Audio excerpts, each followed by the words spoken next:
السلام علیکم ورحمۃ اللہ وبرکاتہ۔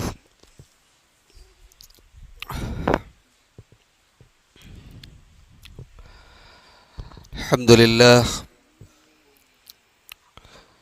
نحمده ونستعینه ونستغفره ونعوذ باللہ من شرور انفسنا ومن سیئات اعمالنا، من يهده الله فلا مضل له ومن يضلل فلا هادي له، واشهد ان لا اله الا الله وحده لا شريك له، واشهد ان محمدا عبده ورسوله، يا ايها الذين امنوا اتقوا الله حق تقاته ولا تموتن الا وانتم مسلمون، يا أيها الناس اتقوا ربكم الذي خلقكم من نفس واحدة وخلق منها زوجها وبث منهما رجالا كثيرا ونساء، واتقوا الله الذي تساءلون به والأرحام إن الله كان عليكم رقيبا، يا أيها الذين آمنوا اتقوا الله وقولوا قولا سديدا يصلح لكم أعمالكم ويغفر لكم ذنوبكم، ومن يطع الله ورسوله فقد فاز فوزا عظيما، أما بعد فإن خير الحديث كتاب الله، وخير الهدي هدي محمد صلى الله عليه وسلم، وشر الأمور محدثاتها وكل محدثة بدعة وَكُلَّ بِدْعَةٍ ضَلَالَةٍ وَكُلَّ ضَلَالَةٍ فِي النَّارِ۔ اعوذ باللہ من الشیطان الرجیم، بسم اللہ الرحمن الرحیم۔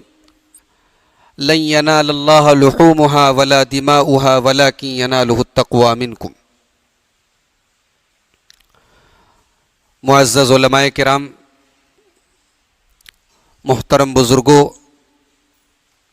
نوجوان بھائیوں، پیارے بچوں، ہمارا دوسرا بڑا تہوار،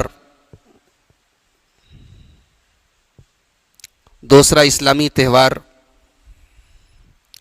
عید الاضحیٰ، یا ہماری عام زبان میں بقرعید کا تہوار اب بالکل قریب ہے، اور انشاءاللہ 22 تاریخ کو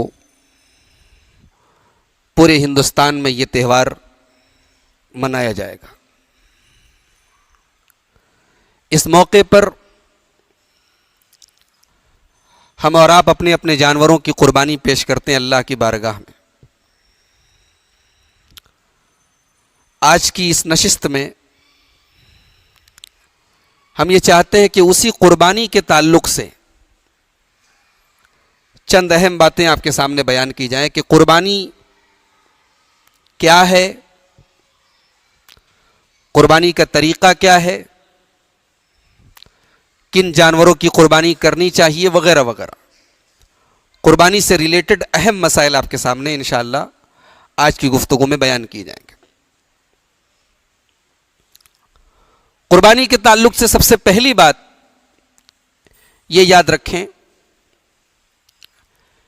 کہ جو قربانی کرنے کا ارادہ کرے، جس کو قربانی کرنی ہو، اس کے لیے لازم ہے، ضروری ہے کہ چاند دیکھنے کے بعد سے لے کر کے قربانی کرنے تک اپنے بال اور ناخن نہ کاٹے۔ بال میں بدن کے سارے بال شامل ہیں، اپنے بال اور ناخن نہ کاٹے، یہ لازم اور ضروری ہے، واجب ہے، فرض ہے۔ اور ظاہر سی بات ہے، فرض کا اپوزٹ حرام ہوتا ہے، یعنی اگر کوئی آدمی قربانی کرنے کا ارادہ کر رہا ہے اور اس عشرے میں چاند دیکھنے کے بعد قربانی سے پہلے وہ اپنا بال کاٹتا ہے تو یہ غلط ہے، حرام ہے۔ ام سلمہ رضی اللہ تعالیٰ عنہ کی حدیث ہے، صحیح مسلم کی روایت ہے، اللہ کے پیارے رسول صلی اللہ علیہ وسلم فرماتے ہیں، اذا رأيتم هلال ذي الحجة وأراد أحدكم أن يضحي فَلْيُمْسِكْ عَنْ شَعْرِهِ وَأَظْفَارِهِ. جب تم ذی الحجہ کا چاند دیکھو اور قربانی کرنے کا ارادہ کرو تو اپنا بال اور ناخن نہ کاٹو. ایک سوال یہ پیدا ہوتا ہے کہ اگر کوئی کاٹ لے تو قربانی ہوگی کہ نہیں ہوگی؟ تو صحیح جواب یہ ہے کہ قربانی تو ہوگی، قربانی کی صحت پر فرق نہیں پڑے گا، مگر اللہ کے رسول صلی اللہ علیہ وسلم کے حکم کی خلاف ورزی کرنے کی وجہ سے وہ گنہگار ہوگا. ایک سوال یہ پیدا ہوتا ہے کہ جس کو قربانی کرنا ہے وہی اپنا بال اور ناخن نہ کاٹے، یا اور لوگوں کے لیے بھی یہ حکم ہے؟ اس سلسلے میں ابو داؤد شریف کے اندر ایک حدیث ہے حضرت عبداللہ بن عمرو بن عاص رضی اللہ تعالیٰ عنہما کی. اللہ کے رسول صلی اللہ علیہ وسلم فرماتے ہیں کہ مجھے بقرعید کے دن عید منانے کا، تہوار منانے کا حکم ملا ہے. ایک صحابی نے پوچھا، اے اللہ کے رسول، اگر بقرعید کے دن قربانی کرنے کے لیے میرے پاس کوئی جانور نہ ہو سوائے ایک دودھاری بکری کے، ایک بکری ہے دودھاری ہے، دودھ دیتی ہے وہ،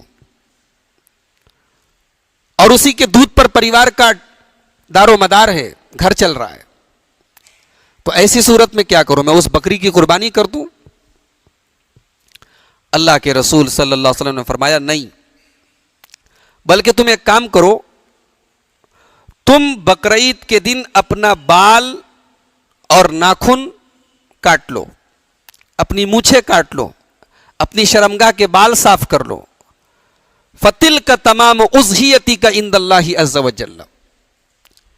اس سے تمہیں اللہ تبارک و تعالیٰ کے یہاں قربانی کا ثواب ملے گا. یہ حدیث ابو داؤد شریف کی ہے. علامہ البانی نے پہلے اس کو ضعیف قرار دیا تھا، بعد میں تحقیق کرنے کے بعد انہوں نے اس کو صحیح قرار دیا. یہ حدیث صحیح ہے، اور یہ حدیث بتا رہی ہے کہ جو لوگ قربانی کرنے کی طاقت نہیں رکھتے ان کے لیے بھی مستحب ہے، بہتر ہے کہ وہ چاند دیکھنے کے بعد سے لے کر بقرعید کے دن تک اپنے بال اور ناخن نہ کاٹیں. بقرعید کے دن بال وغیرہ کاٹیں، انشاءاللہ ان کو قربانی کا ثواب ملے گا. قربانی کا مقصد کیا ہے؟ قربانی کا حکم کیوں دیا گیا؟ قربانی کا سب سے پہلا مقصد تو اللہ تبارک و تعالیٰ کو خوش کرنا ہے. قربانی اللہ کے تقرب کا ذریعہ ہے. ہم قربانی کر کے اللہ تبارک و تعالیٰ کو راضی کرنا چاہتے ہیں. اسی لیے قربانی کی جو دعا ہم پڑھتے ہیں اس میں ایک لفظ ہم پڑھتے ہیں، ان صلاتی و نسکی و محیایا و مماتی للہ رب العالمین. میری نماز، میری قربانی، میرا جینا، میرا مرنا سب اللہ کے لیے. قربانی ایک عظیم باپ کی اپنے عظیم بیٹے کی قربانی کی یادگار ہے. یہ ابراہیم خلیل اللہ کی یادگار ہے، جب انہوں نے اپنے کلیجے کے ٹکڑے، اپنے لخت جگر، اپنے بڑھاپے کے سہارے اپنی اکلوتی اولاد حضرت اسماعیل کو اللہ کے حکم پر جب وہ ذبح کرنے کے لیے تیار ہو گئے تھے. قرآن کریم نے اس کا نقشہ کھینچا ہے. فَلَمَّا أَسْلَمَا وَتَلَّهُ لِلْجَبِينِ وَنَادَيْنَاهُ أَن يَا إِبْرَاهِيمُ قَدْ صَدَّقْتَ الرُّؤْيَا إِنَّا كَذَلِكَ نَجْزِي الْمُحْسِنِينَ. جب دونوں باپ بیٹے اللہ کی راہ میں قربانی کے لیے تیار ہو گئے اور ہم نے آواز دی، اے ابراہیم تم نے اپنے خواب کو پورا کر دکھایا، ہمارا مقصد تمہارے بیٹے کو ذبح کروانا نہیں ہے، ہمارا مقصد تو تمہارے دل کا جذبہ دیکھنا ہے کہ تم اللہ کی راہ میں کس حد تک قربانی دے سکتے ہو. اور پھر آگے اللہ نے فرمایا ان ھذا لہو البلاء المبین. یہ بہت بڑا امتحان تھا، یہ بہت بڑی قربانی تھی. امتحان لینے والا کہہ رہا ہے کہ بہت بڑا امتحان تھا، یہ کوئی معمولی بات نہیں ہے. اللہ کہہ رہا ہے کہ امتحان بہت بڑا تھا، امتحان بہت سخت تھا. ہماری یہ قربانی اس عظیم قربانی کی یادگار ہے.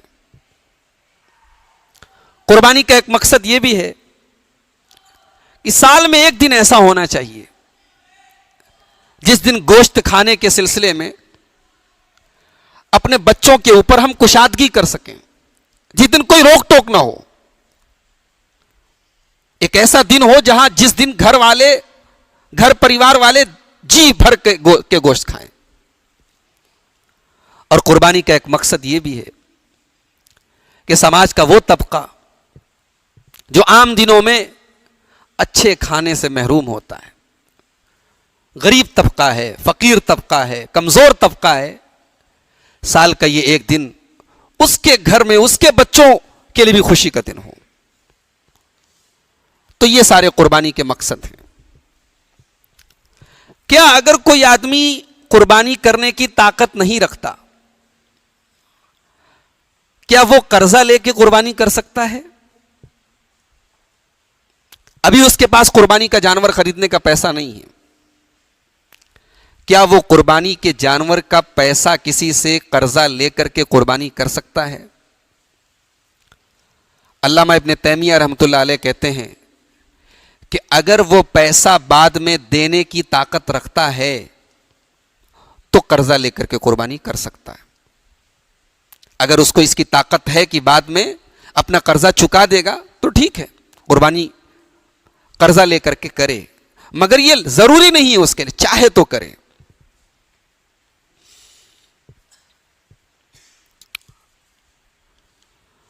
قربانی کے جانور کو موٹا تازہ کرنا کیسا ہے؟ اس سلسلے میں ایک روایت ملتی ہے، استفرحوا ضحایاکم فانھا مطایاکم علی الصراط، اپنی قربانی کے جانوروں کو موٹا کرو، وہ قیامت کے دن پل صراط پر سواری کا کام کریں گے۔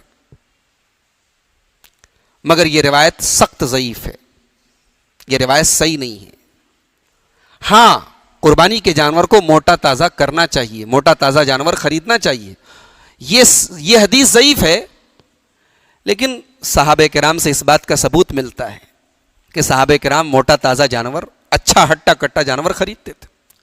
اور اللہ تعالیٰ نے قرآن کریم میں فرمایا وَمَن يُعَظِّمْ شَعَائِرَ اللَّهِ فَإِنَّهَا مِن تَقْوَى الْقُلُوبِ، اللہ کی نشانیوں کو، اللہ کے شعائر کو جو عظمت دے گا، ان کی تعظیم کرے گا، تو اس کا مطلب کہ اس کے دل میں اللہ کا تقوی ہے۔ تو قربانی بھی اللہ کے شعائر میں سے ہے، اللہ کی ایک نشانی ہے، لہٰذا قربانی کا جانور موٹا تازہ لینا چاہیے، خریدنا چاہیے۔ کس طریقے کے جانوروں کی قربانی نہیں کر سکتے؟ حضرت برا ابن عازب کہتے ہیں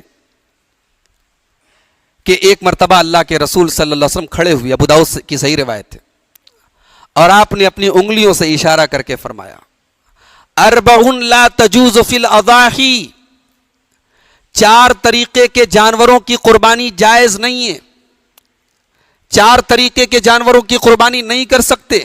کون کون سے؟ الاوراء بین عورھا، ایسا جانور جو کانا ہو اور جس کا کانا پن بالکل واضح ہو، بالکل کلیئر لگ رہا ہو کہ یہ جانور کانا ہے۔ والمریضۃ بین مرضھا، جانور بیمار ہو اور بالکل کلیئر لگ رہا ہو کہ یہ بیمار ہے۔ والکثیر والعرجاء بین ضلعھا، اور لنگڑا جانور جس کا لنگڑا پن بالکل واضح ہو۔ والکثیر التی لا تنقی، اور ایسا کمزور جانور جس کے اندر کچھ ہو ہی نہ، کوئی دم نہ ہو، کوئی گودا ہی نہ ہو۔ اس سے پتا چلا کہ یہ 4 طریقے کے جانور قربانی ان کی جائز نہیں ہے۔ کوئی چھوٹا موٹا عیب ہو الگ بات ہے، لیکن کوئی واضح عیب ہے، بڑا عیب ہے، ایسے جانور کی قربانی آپ نہیں کر سکتے۔ قربانی کے جانور کا دتا ہونا، 2 دانت والا ہونا ضروری ہے۔ شریعت نے جانور کی عمر نہیں طے کی، لا تذبحوا الا مسنۃ، اللہ کے رسول صلی اللہ علیہ وسلم فرماتے، مسلم شریف کی روایت ہے کہ 2 دانت والے جانور کی قربانی کرو۔ یہ ایک ایسی پہچان ہے کہ بچے کو بھی آپ بھیج دیں جانور کی مارکیٹ میں تو وہ صحیح جانور لے کر آئے گا، ورنہ جانور بیچنے والے جانور رہے گا 6 مہینے کا، وہ بتائیں گے 1 سال کا، ان کی بات کا تھوڑی بھروسہ ہوتا ہے۔ تو شریعت نے عمر نہیں بتائی، شریعت نے پہچان بتا دی کہ جانور کا 2 دانت والا ہونا ضروری ہے۔ آگے اللہ کے رسول نے فرمایا اگر 2 دانت والا جانور ملنا مشکل ہو جائے تو 2 دانت سے کم کا بھیڑ کا بچہ آپ قربانی کر سکتے ہیں۔ دوسری حدیثوں سے پتہ چلتا ہے کہ بھیڑ کا بچہ جو ہوتا ہے، بھیڑا کا بچہ، اگر وہ 1 سال کا ہو چکا ہے، اگرچہ اس کو 2 دانت نہ ہو، اس کی قربانی کر سکتے ہیں، اس کی قربانی کبھی بھی کر سکتے ہیں، جائز ہے۔ اس کے لیے 2 دانت کا ہونا شرط نہیں ہے، ضروری نہیں ہے بھیڑا کے بچے کے لیے۔ قربانی کس کس جانور کی کر سکتے ہیں؟ اللہ تعالیٰ نے سورہ انعام کے اندر 8 جانوروں کا نام لیا ہے۔ 8 جانور ایسے ہیں جن کی قربانی ہم کر سکتے ہیں۔ کون کون سے ہیں؟ بکری بکرا، بھیڑا بھیڑی، گائے بیل، اونٹ اونٹنی۔ بھیڑا بھیڑی میں دمبا دمبی بھی شامل ہیں۔ اب یہاں پر ایک سوال ہوتا ہے کہ ہمارے یہاں بھینس کی قربانی عام طور سے ہوتی ہے، کیا بھینس بھی ان جانوروں میں شامل ہے؟ بھینس کو بعض علماء نے گائے کی جنس سے مانا ہے کہ بھینس گائے کی ہی ایک قسم ہے، لیکن ہم جانتے ہیں، تجربہ یہ بتاتا ہے، مشاہدہ یہ بتاتا ہے کہ گائے الگ ہے، بھینس الگ ہے، دونوں کا گوشت الگ ہے، دونوں کا دودھ الگ ہے، دونوں کا مزاج الگ ہے، بالکل دونوں الگ نسل ہے۔ لیکن بہت سارے علماء نے گائے کی جنس میں سے بھینس کو مانا ہے، اس لیے ہم بھینس کی قربانی کو ناجائز نہیں کہتے، لیکن ہم یہ کہتے ہیں کہ قربانی ایک عبادت ہے، اور عبادت توقیفی ہوتی ہے، عبادت میں اتنا ہی کیا جاتا ہے جتنا قرآن و حدیث سے ثابت ہو۔ تو چونکہ اللہ کے رسول صلی اللہ علیہ وسلم نے، صحابہ کرام نے کبھی بھی بھینس کی قربانی نہیں کی، اس لیے انہی 8 جانوروں پر اکتفا کرنا چاہیے جن کا ذکر قرآن و حدیث میں ملتا ہے۔ کیا گابھن جانور کی قربانی کر سکتے ہیں؟ ہمارے یہاں بہت عیب مانا جاتا ہے۔ ٹھیک ہے، اگر آپ کی طبیعت نہیں چاہتی آپ نہ کریں، مگر یہ حرام نہیں ہے۔ گابھن جانور کی قربانی ہو سکتی ہے، حرام نہیں ہے۔ آپ نہ کریں، آپ کی طبیعت اور مزاج کی بات ہے۔ شرعی مسئلے کی اگر آپ بات کریں، حدیث کی روح سے، حدیث کی روشنی میں جائز ہے۔ قربانی کب سے کب تک کر سکتے ہیں؟ قربانی بقرعید کی نماز کے بعد سے لے کر کے 13 ذی الحجہ کو سورج غروب ہونے کے پہلے پہلے تک کر سکتے ہیں۔ بقرعید کی نماز کے پہلے اگر آپ نے قربانی کی تو بھی نہیں ہوگی، 13 ذی الحجہ کے دن سورج ڈوبنے کے بعد آپ نے کی تو بھی نہیں ہوگی۔ اللہ کے رسول صلی اللہ علیہ وسلم بقرعید کی نماز پڑھ کے سلام پھیرتے ہیں اور صحابہ کرام سے کہتے ہیں کہ آج کے دن سب سے پہلا کام ہم سب کو نماز پڑھنے کے بعد قربانی کرنا ہے۔ تو جس نے نماز کے بعد قربانی کی اس نے ہماری سنت کو پا لیا، اور جس نے نماز کے پہلے قربانی کی اس نے بس اپنے گھر والوں کے لیے گوشت رکھا ہے، گوشت پیش کیا ہے، قربانی نہیں کی ہے۔ ایک صحابی کھڑے ہوئے، حضرت ابو بردہ ابن نیار رضی اللہ تعالیٰ، کہا اے اللہ کے رسول، میں نے غلطی سے پہلے قربانی کر لی، اور اب میرے پاس دوسرا کوئی جانور نہیں ہے، ایک بکری کا بچہ ہے جو ابھی دتا نہیں ہے، ادنت ہے، کیا میں اس کی قربانی کر لوں؟ اللہ کے رسول صلی اللہ علیہ وسلم نے فرمایا تم کر لو، تمہارے بات کسی کے لیے جائز نہیں۔ اس حدیث سے پتہ چلا کہ بقرعید کی نماز کے پہلے اگر کوئی قربانی کرتا ہے تو وہ قربانی نہیں ہوتی ہے۔ کب تک کر سکتے ہیں؟ 13 تاریخ تک، قربانی کا 4 دن ہے۔ اس کی دلیل کیا ہے؟ اللہ تبارک و تعالیٰ سورہ بقرہ میں فرماتا ہے وَاذْكُرُوا اللَّهَ فِي أَيَّامٍ مَعْدُودَاتٍ، اللہ کا ذکر کرو گنتی کے چند دنوں میں۔ یہاں گنتی کے چند دنوں سے مراد عبداللہ ابن عباس رضی اللہ تعالیٰ عنہ کہتے ہیں بقرعید کا دن ہے اور بقرعید کے بعد 3 دن ہے، ٹوٹل 4 دن ہے، اور یہاں اللہ کا ذکر کرنے کا مطلب قربانی کے جانور پر اللہ کا نام لینا ہے۔ تو یہ قرآن کی آیت اس بات کی دلیل ہے۔ اس کے علاوہ سنن کبریٰ بیہقی کی ایک حدیث ہے، اللہ کے پیارے نبی فرماتے ہیں ایام تشریق کے بارے میں 11 12 13 کے بارے میں ایام و ذبح، یہ سب کے سب قربانی کے دن ہیں۔ اسی طریقے سے صحیح ابن حبان کی روایت ہے وفی کل ایام التشریق ذبح، تمام کے تمام ایام تشریق قربانی۔ ایام تشریق کا مطلب کیا ہوتا ہے؟ 11 12 13، یہ 3 دن ایام تشریق ہیں۔ تو بقرعید کے دن تو قربانی کا ہی ہے، اس کے علاوہ 11 12 13 یہ ٹوٹل 4 دن قربانی کے ہیں۔ قربانی کرنے کا طریقہ کیا ہے؟ آئیے ایک حدیث دیکھتے ہیں۔ حضرت عائشہ رضی اللہ عنہ کہتی ہیں اللہ کے رسول صلی اللہ علیہ وسلم نے حکم دیا ایک سینگ دار دمبا لایا جائے، سینگ والا دمبا لایا جائے، یطؤ فی سوادن، جس کے پیٹ کا حصہ کالا ہو، وَيَبْرُقُ فِي سَوَادٍ، پیر کا حصہ کالا ہو، پیٹ کا حصہ کالا ہو، وَيَنْظُرُ فِي سَوَادٍ، اور آنکھوں کے پاس کا حصہ کالا ہو۔ ایسا جانور لایا گیا۔ اللہ کے رسول صلی اللہ علیہ وسلم نے حضرت عائشہ سے کہا یا عائشہ حلم المدیا، اے عائشہ چھری لاؤ۔ پھر آپ نے کہا کہ چھری کو پتھر پہ رگڑ کے تیز کرو۔ حضرت عائشہ نے چھری کو تیز کیا، اللہ کے رسول صلی اللہ علیہ وسلم نے دمبے کو لٹایا اور پھر آپ نے ذبح کیا۔ ذبح کرتے وقت آپ نے یہ دعا پڑھی بسم اللہ اللہم تقبل من محمد و آل محمد و من امت محمد، اے اللہ تیرے نام سے یہ قربانی کر رہا ہوں، اس قربانی کو محمد صلی اللہ علیہ وسلم کی طرف سے، میری آل کی طرف سے، میری امت کی طرف سے قبول فرما۔ یہ مسلم شریف کی روایت ہے۔ حضرت انس کہتے ہیں، بخاری کی روایت ہے کہ نبی صلی اللہ علیہ وسلم نے 2 چتکبرے دمبے کی قربانی کی۔ میں نے دیکھا کہ آپ نے اس کے پہلو پر اپنا پیر رکھا اور بسم اللہ اللہ اکبر پڑھ کے آپ نے اپنے ہاتھ سے قربانی کی۔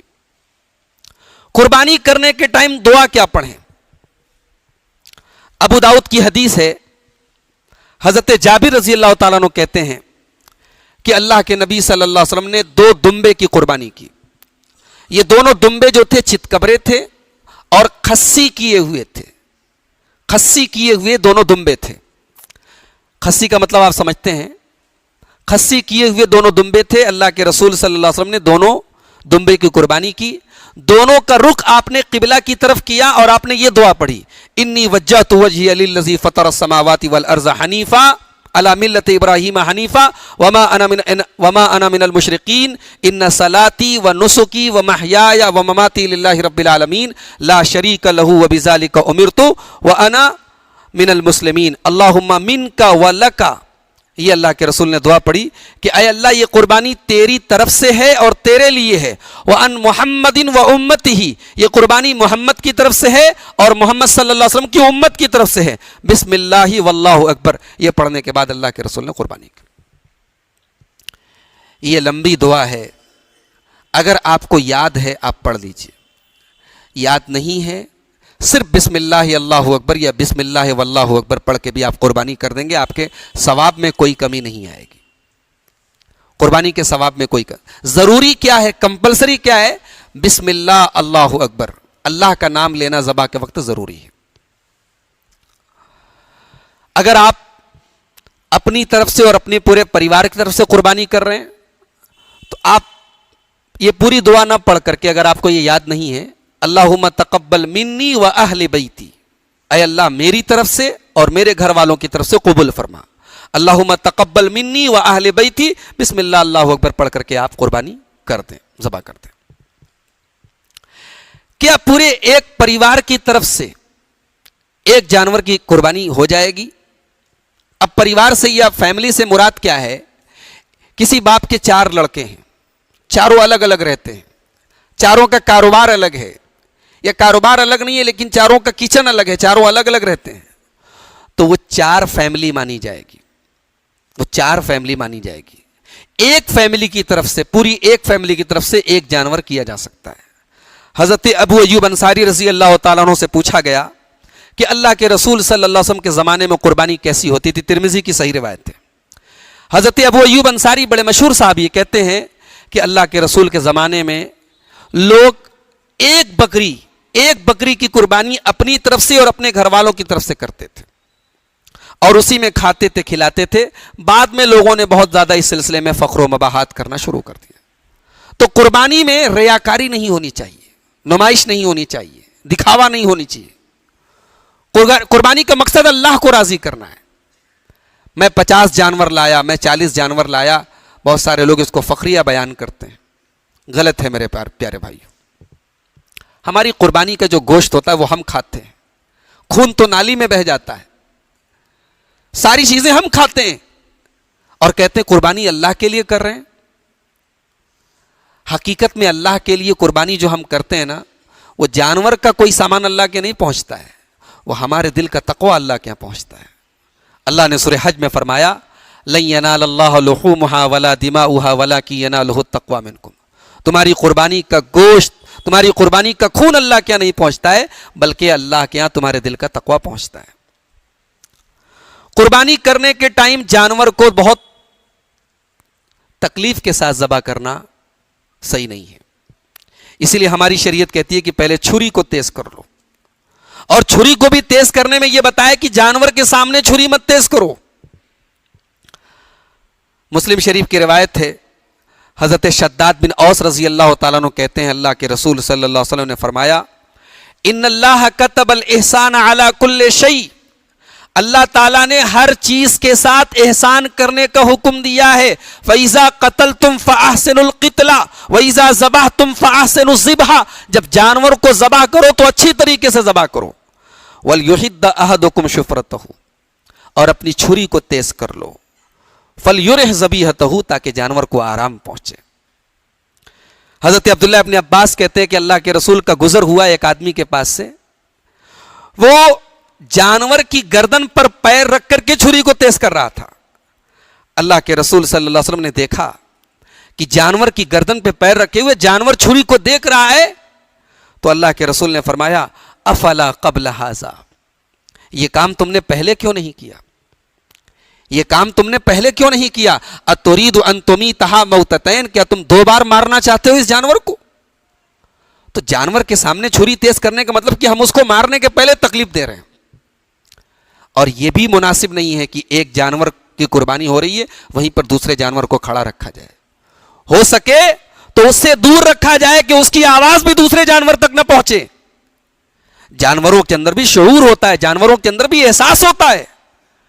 ہماری شریعت بہت حساس شریعت ہے, ایک جانور کے شعور اور احساس کا بھی خیال کرنے کی تعلیم دی ہماری شریعت. تو جانور کو تڑپا, ابھی میرے پاس ایک ویڈیو آیا ہے, کوئی غیر مسلم ہے اپنے عبادت خانے میں جانوروں کی بلی چڑھا رہا ہے, چھوٹے چھوٹے بکری کے بچے, اور اتنی بے دردی سے ان کو اوپر سے مار کے ان کی گردن الگ کر رہا ہے کہ دیکھ کے آدمی کا دل کانپ جاتا ہے. جب میں نے وہ ویڈیو دیکھا تو میرے دل سے یہ آواز آئی کہ اللہ تیرا شکر ہے کہ تو نے اسلام جیسی نعمت سے ہمیں نوازا ہے. ہمارے یہاں ایک جانور کو اگر ذبح کرنے کا طریقہ بھی سکھایا گیا تو اس کے اندر بھی انسانیت کی تعلیم دی گئی, اس کے اندر بھی جانوروں کی طرح مارنے اور کاٹنے کا حکم نہیں دیا گیا. ابھی میں بتاؤں گا کہ جانور کو جب ہم ذبح کرتے ہیں تو جو طریقہ شریعت نے بتایا وہ سب سے بہترین طریقہ, اور یہ میں نہیں کہہ رہا ہوں, یہ دنیا کے بڑے بڑے ڈاکٹر کہہ رہے ہیں. بڑے بڑے ڈاکٹروں نے اور سائنٹسٹ نے مشینیں لگا کر کے چیک کیا کہ جانور کو جب گولی سے مارا جائے تب زیادہ تکلیف ہوتی ہے یا اسلامی طریقے سے چھری چلا کے ذبح کیا جائے تب زیادہ تکلیف ہوتی ہے.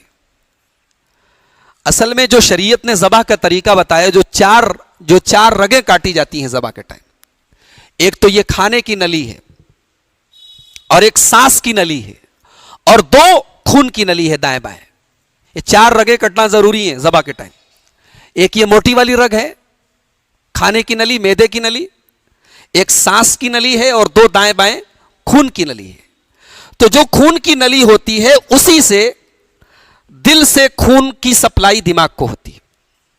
جیسے ہی ہم جانور کی گردن پہ چھری چلاتے ہیں اور یہ چاروں رگ کٹ جاتی ہے تو تکلیف کا احساس وہ 1 سیکنڈ میں, جیسے ہی ہم نے چھری چلائی اور چاروں رگیں کٹ گئی, تکلیف کا احساس ختم ہو جاتا ہے. وہ جو جانور تڑپتا ہے نا, وہ درد سے نہیں تڑپتا ہے, وہ خون کا جو سرکولیشن بند ہو جاتا ہے اور سارا خون اس کا باہر نکلنے لگتا ہے, اس کی وجہ سے بدن چھٹپٹ آتا ہے. جانور کو تکلیف نہیں ہوتی. یہ مشینیں لگا کے چیک کیا ہے ڈاکٹروں نے کہ جتنی تکلیف, زبردست تکلیف گولی چلا کے جانور کو مارنے سے ہوتی ہے, جھٹکے سے ہوتی ہے, یا مشینوں سے کاٹنے سے ہوتی ہے, وہ اسلامی طریقے سے ذبح کرنے سے نہیں ہوتی. یہ اللہ کی رحمت ہے کہ اللہ نے ہمیں جانور کو ذبح کرنے کا جو طریقہ بھی بتایا ہے وہ جانور کے شعور اور احساس کو سامنے رکھ کر کے بتایا گیا.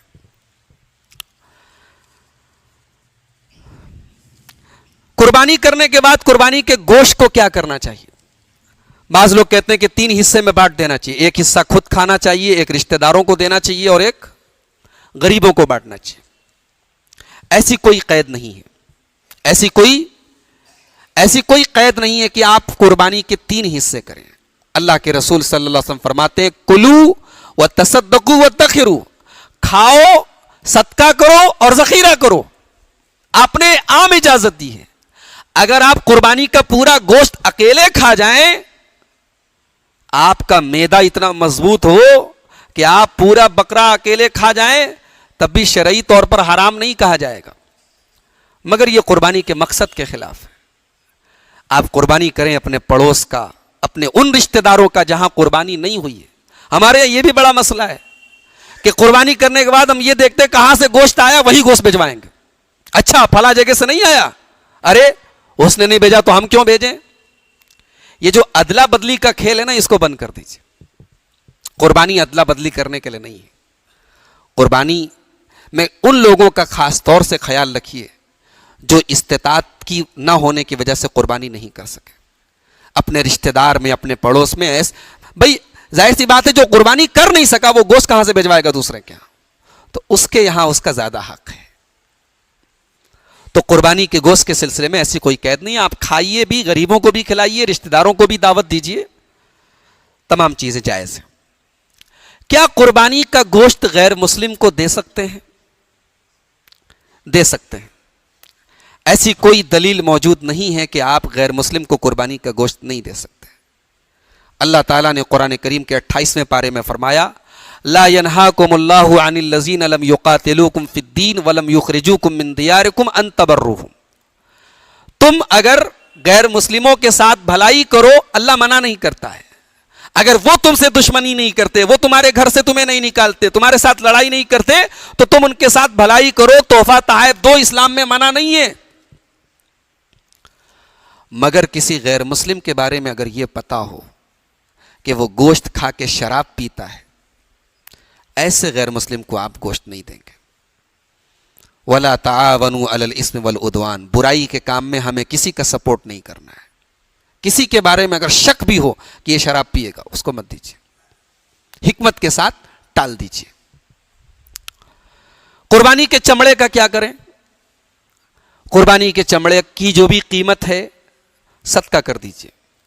قربانی کے چمڑے کو بیچ کر کے اگر آپ اپنے استعمال میں لے آئے, آپ کی قربانی اللہ کے یہاں قبول نہیں ہوگی. اللہ کے رسول کی صحیح حدیث ہے من باع جلد اضحیتہ فلا اضحیۃ لہ, جو قربانی کا چمڑا بیچ کے خود استعمال کرے اس کی قربانی نہیں ہوتی. اسی طریقے سے جو قصائی ہوتا ہے, قصائی کو اجرت میں گوشت اور چمڑا نہیں دے سکتے آپ. حضرت علی رضی اللہ تعالیٰ عنہ کی حدیث ہے, کہتے ہیں اللہ کے رسول نے منع کیا کہ قربانی کے گوشت کا کوئی بھی حصہ میں قصائی کو, قصاب کو بطور اجرت نہ دوں. ہاں قصائی کو آپ نے اجرت دے دی, اب آپ الگ سے اپنی طرف سے کچھ گوشت دینا چاہیں دے سکتے, مگر اس کی وجہ سے اجرت میں کوئی کمی مت کیجیے, مزدوری میں کوئی کمی مت کیجیے. کیا میت کی طرف سے قربانی کر سکتے ہیں؟ ابا کا انتقال ہو گیا, دادا کا انتقال ہو گیا, کیا ان کی طرف سے ہم قربانی کر سکتے ہیں؟ دیکھیے صحابہ کرام ہم سے زیادہ نیکی کے معاملے میں آگے آگے رہتے تھے. ہم لوگ تو بہت پیچھے ہیں. صحابہ کرام نیکی کے معاملے میں بہت آگے رہتے تھے. صحابہ کرام کے رشتہ دار بھی مرتے تھے, ان کے ماں باپ بھی مرتے تھے, ان کے بھائی بہن بھی مرتے تھے. ایک بھی صحابی سے ایسا ثبوت نہیں ملتا کہ کسی میت کی طرف سے الگ سے قربانی کی ہو. آپ اپنی قربانی میں یہ نیت کر لیں کہ اے اللہ اس قربانی کو میری طرف سے, میرے پورے گھر والوں کی طرف سے اور میرے مرحوم ابا جان کی طرف سے قبول فرما. کافی ہے. آپ اپنے میت رشتہ دار کو شامل کر سکتے ہیں. الگ سے آپ کسی میت کی طرف سے ایک جانور لائیں کہ یہ ابا کے نام کا جانور ہے, یہ دادا کے نام کا جانور ہے. کہیں کہیں تو اللہ کے رسول کے نام سے بھی قربانی ہوتی کہ نہیں ہوتی. یہ سب غلط ہے. یہ دین میں نیا کام ہے. بعض علماء نے اجازت دی ہے کہ میت کی طرف سے الگ سے قربانی اگر کوئی کر دیتا ہے تو کر لے, اس کا پورا گوشت صدقہ کر دے. مگر میں کہتا ہوں کیا ضرورت ہے ایسا کام کرنے کی جس کا ثبوت ہمیں اللہ کے رسول سے نہیں ملتا, صحابہ سے نہیں ملتا. ہمیں صدقہ ہی کرنا ہے. ہم گوشت, قربانی کے گوشت کو صدقہ کر دے ابا کے نام سے, صدقہ تو کر ہی سکتے ہیں مردے کے نام سے, کوئی دقت کی بات نہیں. لیکن ہم پورا ایک جانور لائیں کہ یہ میت کی طرف سے قربانی کریں گے, اس کا ثبوت نہیں ملتا.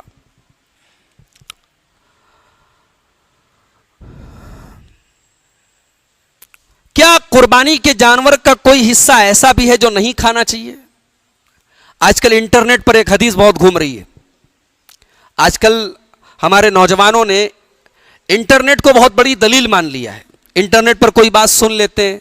آج کل روز میرے پاس فون آ رہا ہے, مولانا عرفہ کا روزہ کب رکھیں گے؟ سعودیہ کے حساب سے رکھیں گے یا یہاں کے حساب سے رکھیں گے؟ یہ مسئلہ بہت پیدا ہو رہا ہے. عرفہ کا روزہ جانتے ہیں نا آپ؟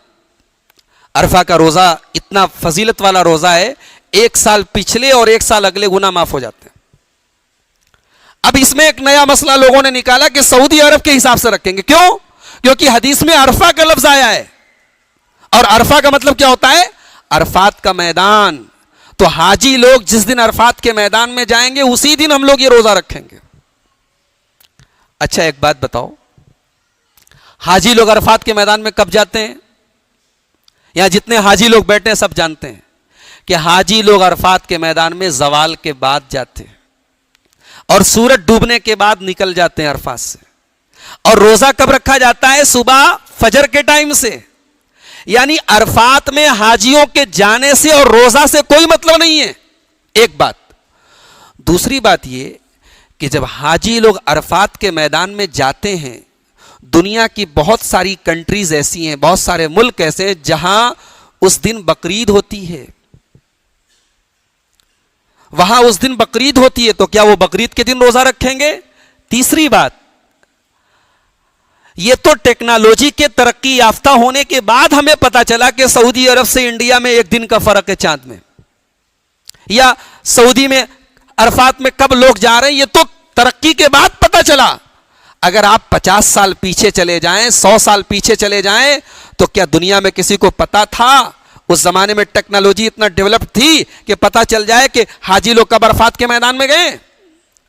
تو اگر ہم یہ مانتے ہیں کہ عرفہ کے روزہ کا تعلق عرفات سے ہے, تو ہمیں یہ بھی ماننا پڑے گا کہ 1200 سال سے 1300 سال سے لگاتار پوری دنیا میں جتنے لوگوں نے عرفہ کا روزہ رکھا سب کا روزہ گڑبڑ ہو گیا. آدمی کو ایسی بات نہیں کہنی چاہیے میرے بھائیو. عرفہ کا روزہ ہر ملک کے لوگ اپنے یہاں کے علاقے کے حساب سے, چاند کے حساب سے 9 ذی الحجہ کو رکھیں گے. یہ سب انٹرنیٹ کی دین ہے. یہ سب مسئلہ پیدا ہو رہا ہے انٹرنیٹ پہ, الگ الگ لوگ الگ الگ رائے پیش کر رہے ہیں. اب آج کل ایک مسئلہ چلا ہے, اجڑی نہیں کھا سکتے, جانور کی پیشاب کے پاس کا حصہ نہیں کھا, پیشاب کا جو مقام ہے شرمگاہ کے پاس کا, جانور کی شرمگاہ کے پاس کا جو مقام ہے وہ سب نہیں کھا سکتے. ایسی کوئی صحیح حدیث موجود نہیں. بہتا ہوا خون جو ہے جانور کا, اس کے علاوہ بدن کا, اس کی کھال کو چھوڑ کر کے بدن کا تمام حصہ جو آپ کھا سکتے ہیں کھا لیجیے. اسلام کے اندر, شریعت کے اندر کہیں کوئی منائی موجود نہیں.